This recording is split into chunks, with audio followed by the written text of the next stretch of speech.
And we're back. We're recording a little bit late this time because we've been away traveling again for another weekend. And I brought a guest as promised. This is Jim. I'm Kimberly. And we were just at Bottle Rock this past weekend and had a good time. Oh yeah, a little... Oh, by the way, it's okay that it looks backwards here. It won't be later. Yeah. It fixes in post by itself. So yeah, we went to Bottle Rock last weekend, our first time. Had a good time. I even did some knitting at Bottle Rock. 3 days at our age, though, is a little long for a festival. Yeah. I'm glad today is a no work day, a no working Monday, because I can recover. So I'm going to show some works in progress and some finished objects, because I taught Jim how to knit and he's got some finished objects. Do you want to talk about what you're wearing? Well, the first finished object is on my head. It's a 1x1 hat what's the pattern? What was the pattern? I think it's like classic Soho classic. It's a pearl Soho pattern. Yeah. Classic ribbed hat, maybe something like that. We should know that. I don't have it written here. Oh wait, I'll get it. Okay, keep talking about it. I was told that I wasn't supposed to enjoy just doing a 1x1, but I thought it was fine, especially for a first project. Classic ribbed hat. That's what it is. Yeah. Ended up running out. So I was just using some yarn that Kimberly had left over from a previous project, and got to the crown and then realized that I didn't have quite enough. And so luckily she ordered one, and it's so close you can't even tell, even though it's a different dye lot. I know, and now you actually have like more yarn left over from the second skein than you had for the first skein. So I can do it again. Yeah, you can knit another whole one and then run out. Could learn to knit some mitts or something. Might be a good next project, actually. Okay. Maybe. What do I have for finished objects? I have two. I think I have two. I finished my mitts that I was talking about a couple episodes ago. Oh, wait, no, hold on. What am I talking about? My most favorite one. I finished my cat sweater. Wait, some people are shocked that there's cats. I've gotten a couple comments that these look like fish, and I don't think that's on purpose. This is the CatKnit sweater by Andrea Rangel. And I wore this, actually. I brought it to one night of the Bottle Rock Festival, and it was very cozy when it got really cold at nighttime. But one of the people at the merch stand, one of the merch stands, said that it looked like fish in there, and it totally does. So up close, I definitely see the fish more, but like in the distance, like in the camera, that's funny. In the camera, I see the fish, but in real life, not as much. But I love this project. I knit a size B. I made it a lot smaller than the pattern is kind of designed to be. It's supposed to be really loose, have a ton of negative ease, and be very sweatshirty, but I wanted it to be pretty fitted. I did all the same needle sizes that the pattern calls for. It's a size 1 on the ribbing, and a size 3, I think, for the color work, and a size 2 for the body. And then I bound off with a size 1.5, just doing a regular knit 1, purl 1 bind off. I tried to do the bind off that the pattern called for, which is like a sewn bind off, which I have done perfectly well other times, and it just looked so cruddy when I did it this time. So this isn't as stretchy as the sewn bind off, but it's perfectly fine, especially on the hem. It has no give, but it's fine. Doesn't matter. I love it. I'm so proud of it. And then I also finished I've meant to block these and I forgot. I finished my painting bricks mittens by Stephen West, and this I used Hudson & West Co. Weld, which I think is their fingering weight, but it's a pretty heavy fingering weight. And Spin Cycle dyed in the wool in Salty Dog. I used up most of the ball of Weld. Oh, and it's color Cabernet. And then I have this much left of Salty Dog. I have 28.8 grams, so more than half. So I can still do something with this. Put it in my leftover Spin Cycle stash, which I'm going to do something amazing with all the leftovers I have. And yeah, those are those. Great for summer in Monterey. Need mittens. And then today I finally finished a project from 2023, February 2023. I cast these on. These are the cabled trellis socks from Stephen West's Year of Socks. Maybe the first year he did the Year of Socks. I did the January ones, and then I started the February ones, and then I didn't do any more. I did not keep up with that, even though I was absolutely sure. Oh, sorry, I'm just blocking you. I just kept being intimidated by them, and they are not intimidating. They take a while when you have to pay attention to the pattern, but they're actually super fun. And for this, I used the orange is hedgehog fibers in copper penny, and the purple is I had to look this up before because I had completely forgotten what it was. Socks That Rock in the color Morticia. And that's this. I have 99.4 grams of this left, so it must have been a 150 gram ball. Because there's no way I used 0.6 grams. So I basically have an entire skein of yarn left. So I think I'm going to make another whole pair of socks. Maybe another like fancy pair of socks, not just a vanilla pair. But this yarn is really fun. So, or maybe a Musselburgh, I don't know. But it has a lot of twist in it. See the difference actually? He's still learning about yarn, so yeah, and curious about it. So, like this one's very high twist. It's like super tight. Yeah. This one's a little looser. This one's very loose. So, and then as far as this goes, I used I bought 4 skeins of we'll get to that. A walnut, North Bay Fiber Elemental Fingering, and it's 100% Cormo yarn.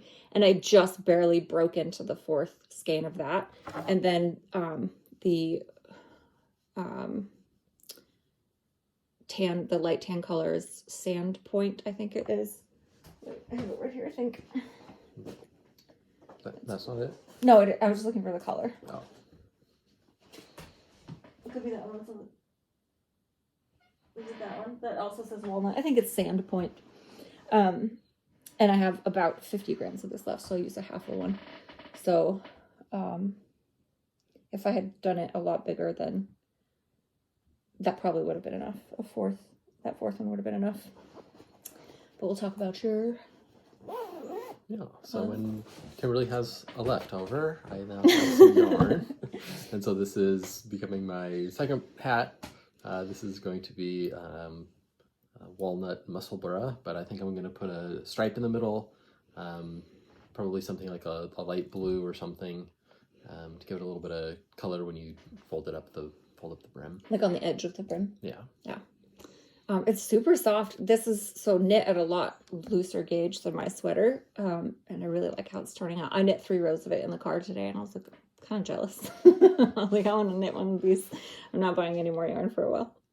You won't believe me when you see what I'm about to show you for acquisitions that I've gotten in the last week or two, but I'm taking a little break, I promise. That's what they always say. I know. I think that's it for finished objects for me. That's your WIP. That's your WIP. Huh? So, what?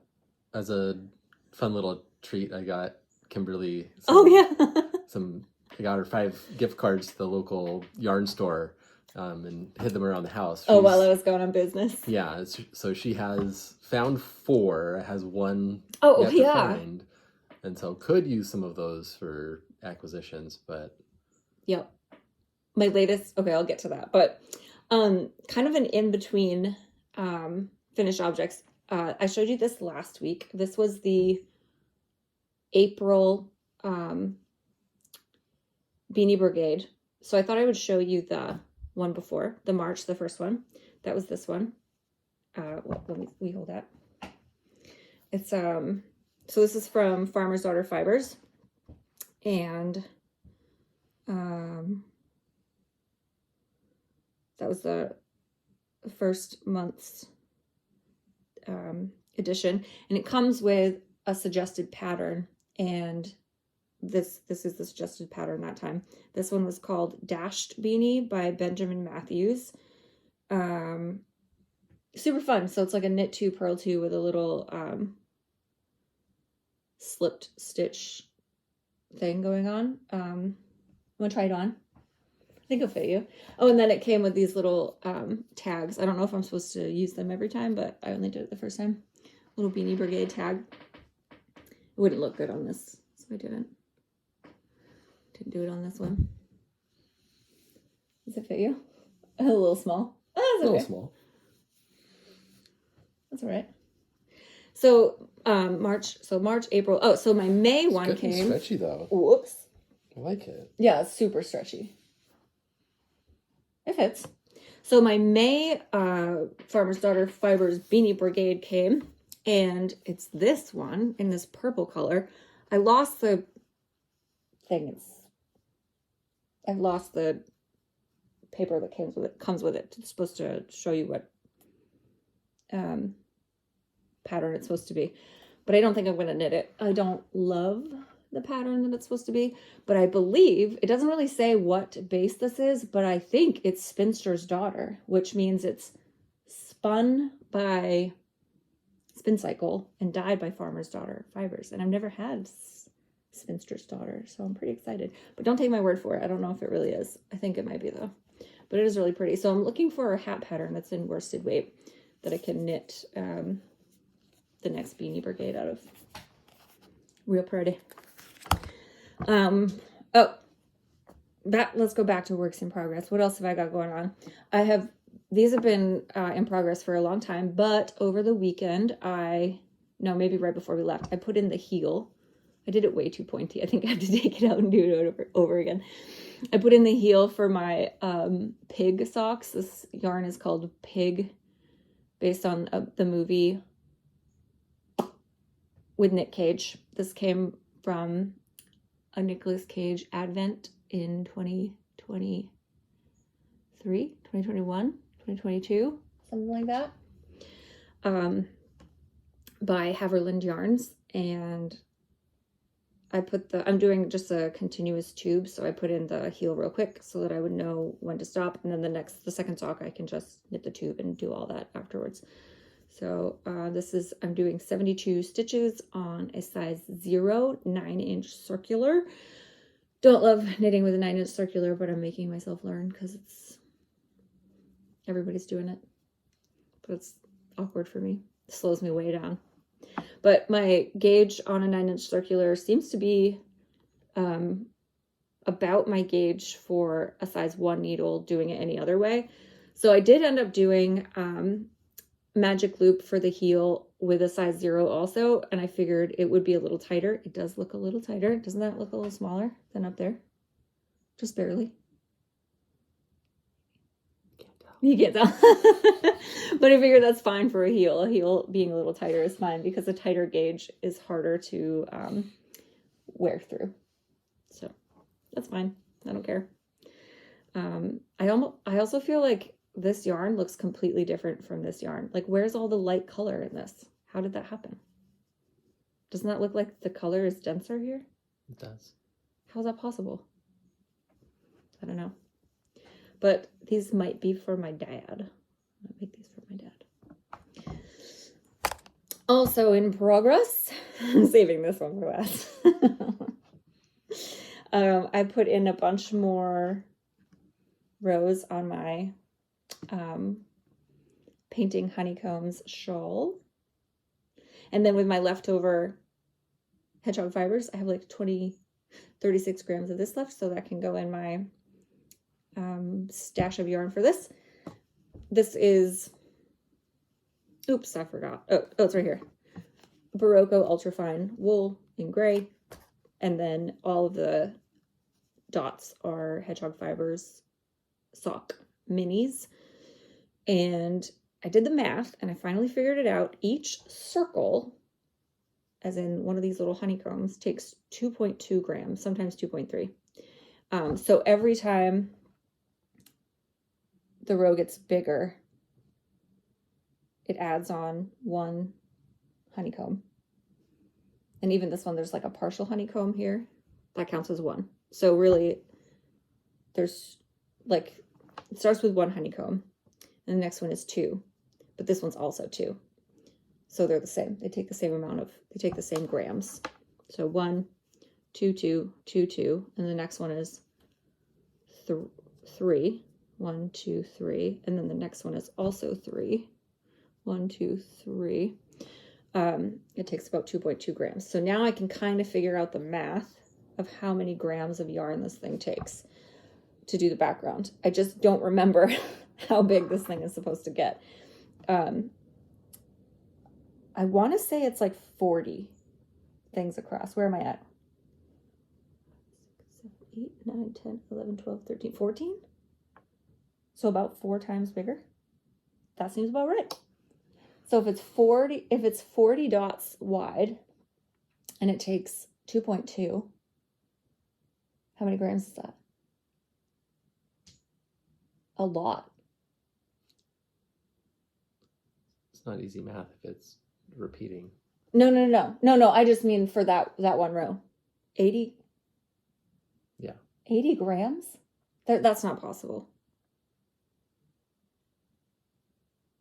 No, that's not possible.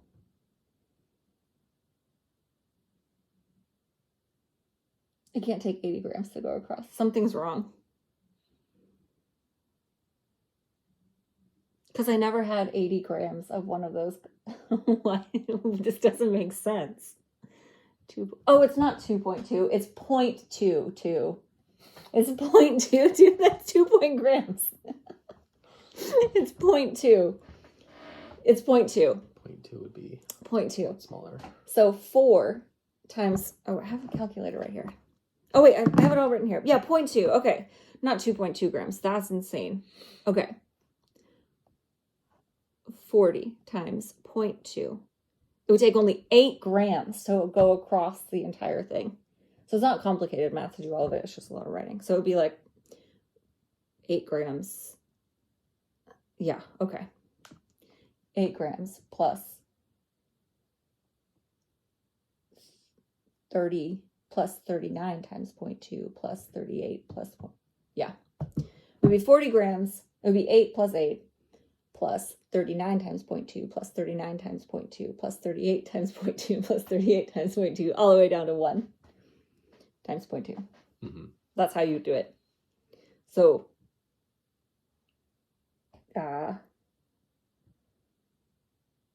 what if it's 8? Okay, hold on. 8. What's 8 times 40? 8 times 40 is 320. Mm-hmm. So even if every row were 8 grams, that would be 320 grams of yarn, which would be a lot more than this takes. So it makes me think it takes less than 200 grams of yarn. Is it a perfect triangle? Because then you can just cut it in half. And then... It is a perfect triangle, I think. Okay, so then cut that in half. That's how much? 160 grams? Yeah. So I probably can do that, a second one in the Goosebumps one. I probably can, right? I don't know. Because there's 200 grams. Yes. Yeah. Yeah, right? Well, how many grams did I get originally? 20? Oh, yeah, of course I can. Why didn't I know this before? Because I originally had 240 grams. I had, 24. Just of the Goosebumps one? Huh? Of the Goosebumps? No, now I have to, so, but I started out making this with a 24,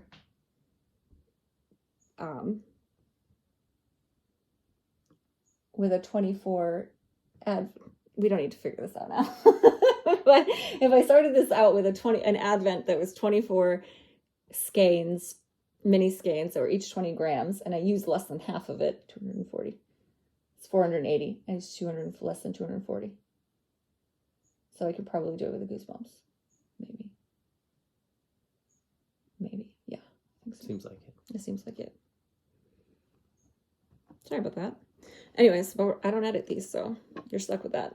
Hope you enjoyed. Okay. And then next. What did I say? This was from 2016. No, from way before 2016. So a long time ago, I lived in China and I bought this yarn. I bought a lot of this yarn. I think 200-gram balls and 3 50-gram balls for about 70 RMB, which now comes out to about $7 today's money. I don't know what it was back in 2011. I think this project is from 2011. So there was this, I actually used Ravelry to find the yarn store, and some other people who had traveled to China left really, what is that? Cat. Where? Letterbox? Some other people had left really good notes about how to get to this yarn store not far from where I lived in Shenzhen, China. And I made it all there all by myself and bought yarn all by myself. And I got this. Not entirely sure what the content is. I do have some labels that I will retranslate now that I know a little bit more about yarn and a little bit more about Chinese and everything.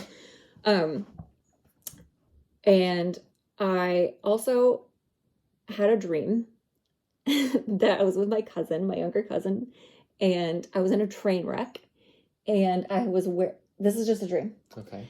And did I tell you this? No.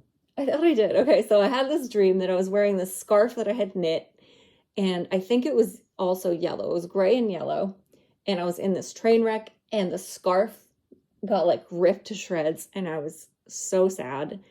And I woke up and I was like, I need to knit that scarf because it was so cool. So part of my mission was to go find some gray yarn, and I found this. And I didn't want to just design the scarf myself. I was not at that point. And today's Kimberly might have just designed it. But I scoured Ravelry and I found a scarf that was like almost identical. It was like pretty close. It's not like I psychically dreamt this scarf, but it was close enough. I don't actually remember what the scarf looked like in my dream, but I trust myself that this was close enough. So this is called the Regina scarf. Let me get the designer's name because her stuff is amazing. And it's all free, which is crazy to me. I called this pattern in Ravelry derailed and destroyed because the train went off the rack. Okay, 70 RMB for 5 50-gram balls and 2 100-gram balls. Unreal. Regina Cable and Bobble Scarf by Smarie K, SMARIE, capital K, from Smarie Knits. Okay. Free pattern. But then again, it's like a cable with some, like a cable from a book. She says that she's like, she saw this cable and said it needed to be a scarf. So she didn't design the cable. But it's like a vine with little berries. Isn't that cool? So I started this January 24th, 2011. And I have a note here. It said, knitting on the circular needle I bought in Hong Kong the weekend before, specifically for knitting this scarf. So I didn't have lots. I don't think I had a lot of circular knitting needles back then. And then April 25th, 2016, finally working on this again, switched to wooden straight needles. Here we are. And then May 12th, 2025, dug this out of hibernation. I'm finishing it this time. So 100% I'm finishing this time. Where I had left it off in 2016 was basically the scarf was half done. So I put a stitch marker in where I left it off, where I picked it up this month. It's right there. So I've knit this much. So it was like half done. Or close enough. It's going to be half done. And the pattern suggests that you stop and cast on again so that the vine is going the same way, and then graft them together so that there's like a seam at the back of your neck. I ain't got time for that. So I'm just going to keep going. So it's one continuous vine. And this was another thing that I kept seeing, like whenever I cleaned out my basket of WIPs, that I was just like, I am not knitting that. Bobbles, cables, no thank you, not interested. But I picked it up the other day and I was like, this isn't that hard at all. I kind of love it. It's pretty easy. But I've also started using Knit Companion on my iPad, and that just makes cables and bobbles and reading patterns so much easier. So now that I have finished those crazy cable socks, this is my next like cable-y pattern. I know I'm knitting you a sweater, but that's kind of on hold until I get a lot of projects cleaned up. A lot of smaller projects. So that's it for works in progress, I think. And then I got a few little fun things in the mail. I bought another leather project bag from, oh shoot, I forgot what they're called. Redesigned project. I don't need to show you that. And at the same time, I bought this. Do you know why I bought this? Just for the halibut. Just for the halibut. It's not actually a halibut, but it's a flatfish related to a halibut called a place. Have you ever heard of a place? Plaice. It's a place case, but it's a halibut to me. This is by a designer called, does it say somewhere? Gonna show them the bones inside. Dawn Fisher. There's oh, how very British of me to have it. Also one of these. This is a ticket slider. I got this like 15 years ago also from Travel Knitter. I don't know if they're still making stuff. My Monarch tape measure. But show them the bones. Oh, I thought you meant just the junk. Oh yeah, it's got fish bones inside. Worth every penny. And then with one of my gift cards, I got this. The gift cards were not quite enough. not quite enough, but it went towards it. I'm not gonna save up all my gift cards and use them for one thing. I'm gonna use them as reasons to go get lots of things with a little discount. So this is Spin Cycle Yarns, a color I've wanted for a very long time called House Blend. My local yarn store got it in stock, and I was like, I need that. I've put it in my cart on Spin Cycle's website several times and not purchased it. Other fun things. This was a club by Gage Dye Works and Andrea Rangel, I believe. And I don't know who all these people are, but anyway, this is a self-striping that you have to kind of wind and then take off some gray that's in the middle, and then you knit these little raccoon socks that have feet on the bottom. I want to start them now, but I'm gonna whip down. From the top. Yeah, I can do this real quick, but I don't want to give away the pattern. I want to start these so bad, but I'm trying to get rid of all my small WIPs, so I can't. I'm not allowed. And then I ordered this weeks and weeks and weeks ago from Moss and Fern. Moss and Fern is doing a fundraiser for the Trans Law Center. It has a longer name than that, right? I'm not sure. Trans Law Center, Trans something Law Center. And this one is called Trans Resilience sock set. And then I got one called Light in the Dark, and it was a black skein with these two sock minis, but I gave that set to a friend and let them pick which one they wanted, and they wanted that one. So these will be a fun pair of socks, I think. Also wait to cast those on. Oh, June is like we were watching that podcaster ride, and remember No. the one in San Francisco, he was talking about June is like queer maker month or something. You don't remember? No. Oh, you might have been on your laptop or something. So I might cast these on in June. And they're showcasing queer dyers, pattern makers, pattern writers, makers, that kind of thing. So yes, that's what I'm doing. Saving this for June. I'll cast these on in June. And then I'll tell more about that next time. because it'll be June. And then one more thing, then we're done, I think. My mom was shopping at a store in Maine that does like salvage stuff and discontinued stuff. It's called Martins. If you know, you know. And she was like, do you want me to get you some yarn? I was like, I don't need more yarn. And then she called me from there and sent me a picture. And I got some more yarn. Oh shoot, I meant to grab my alpaca. A little alpaca chunk. So she sent me this. I'm kind of into this mohair thing now because of this hat. And she sent me a few balls of this. It kind of like does a gradient thing. It gets like light and then dark and then light again. And so she sent me a few balls of this mohair, which is discontinued. Ella Ray Alpaca Mohair Degradé. Do you know what this means? Degradé? Sounds like a bad thing. Yeah. Degradation. Yeah, exactly. So I have it in Adirondack, the green, and Under the Sea, a blue, and pink, a raspberry tart, and a gray blue, Starry Night, a dark one.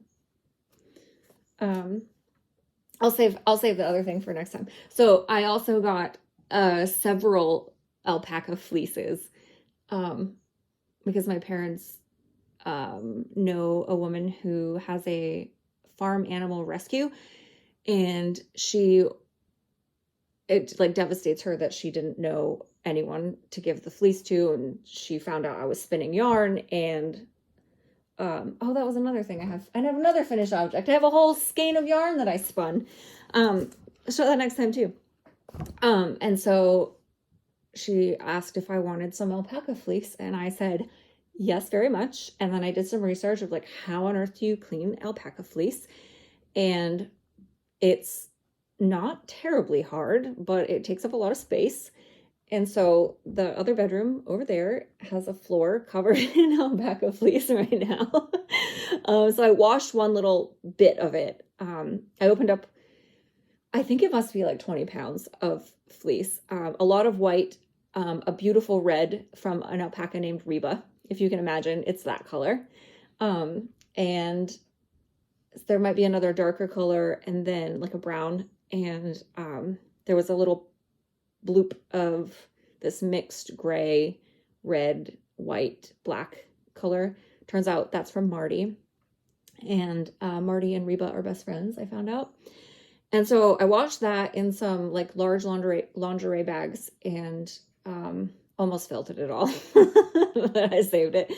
And that was drying overnight, over the weekend. And so that is all ready to be carded. On Wednesday, I have some hand carders arriving, and I will try to hand card that batch. And then I may just give up and buy a drum carder for the rest of it. I also have either tomorrow or Wednesday a litter box coming, a sifter litter box, so that I can wash it in the bathtub in the second layer of the litter box, so all the water can fall through the litter box and I can just wash it that way and hopefully not felt it, because that was a little difficult. But I'll just definitely be more gentle next time when I wash it in the bags. And I think I put too much in the bag, because I was really having to like kind of manhandle it to get the dirt out of it. So yeah, next time I will show you some carded fleece and the skein that I spun last. And that's it. Anything else to say about knitting? What are you going to cast on next, do you think? Do you want to cast on anything before you finish this? This mountain of stuff. I thought I was doing one project at a time. That's up to you. Are you going to be a monogamous knitter? I probably should be. Yeah. This is going to take you a very long time. Would you be comfortable knitting that in the dark in the movie theater like I do? Yes. Yeah? I think so. Now that there aren't any increases in things, now that it's just knitting and around, yes. Yeah. Oh, you want to talk about knitting with double pointed needles? How'd you feel about that? Did not enjoy. Just felt like I was carrying too many things, and it was especially when it was really small, Mm-hmm. there was just didn't seem like there was enough space to operate, and I found it really hard. I found the magic loop much easier. You could have done that whole thing on magic loop, but I forced you to do it on. For the fun. Yeah, I thought you should learn double pointed needles, because it's easier to keep track of where the increases go than if you had magic loop and you would have increased on other parts. So that's my confession to you, is that I forced you to do that just so that you would have the experience of double pointed needles. Gotta love those learning experiences. I'm a good teacher. All right, I think that's it. Have a great rest of the week. Have a great rest of the week, and see you next time. Bye. Say bye. Bye.